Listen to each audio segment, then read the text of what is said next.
Good morning, everyone. Welcome to the Senate Committee on Energy and Natural Resources. We'll come to order as we convene for a hearing on quantum information science.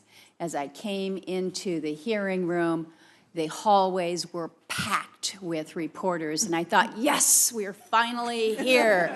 We've got such excitement and enthusiasm about quantum information science, and we do have a full committee room, and I think that that's good. And I welcome each of you as experts in this area, an opportunity for us to learn more.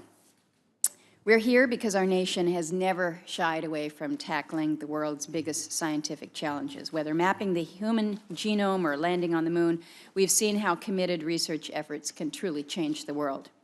Today, we face another outsized scientific challenge. As computing power nears the realization of Moore's Law, newer, faster, and more efficient means of computing will be required. And that's where quantum computing and the broader field of quantum information science comes in. Quantum promises to revolutionize the speed and the scale at which we process data, which could enable discoveries and advances that border on science fiction.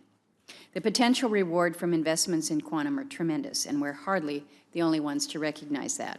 A number of other countries and the European Union are devoting significant sums to develop this technology, none more so than China, which recently announced a $10 billion investment.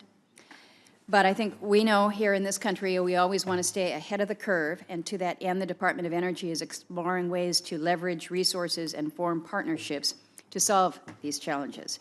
And that's a reflection of how we chose our witnesses today with the Undersecretary for Science, joined by representatives from the labs, university, and industry.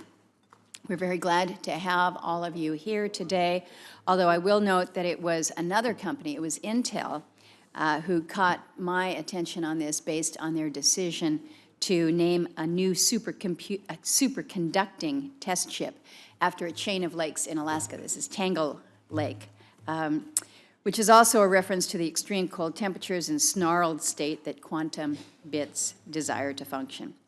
The technology is complicated, so I'm going to leave those details to you and ask you to help educate us again as our expert witnesses. But I think also recognizing that opportunities that exist with quantum are also easy to understand. Quantum science could allow for breakthroughs in energy, in medicine, communications, and almost every other facet of our lives. So great possibilities here. I'm proud to be working with the House Science Committee and the Senate Commerce Committee on quantum legislation. I'm glad to see strong interest in the subject, as evidenced by the administration's Summit on Quantum, which was held yesterday at the White House. So we've got a lot of work in front of us, and as that proceeds, I want to make clear that funding for quantum is not a replacement for the investments that we need to make in supercomputing and exascale computing. Instead, we should see quantum as a tool that will augment and improve our nation's computing capability and work in tandem with more traditional computing capabilities. So again, I look forward to hearing from our distinguished panel. I'll turn to Senator Duckworth this morning for her opening comments, and thank you for being here this morning and filling in for Senator Cantwell.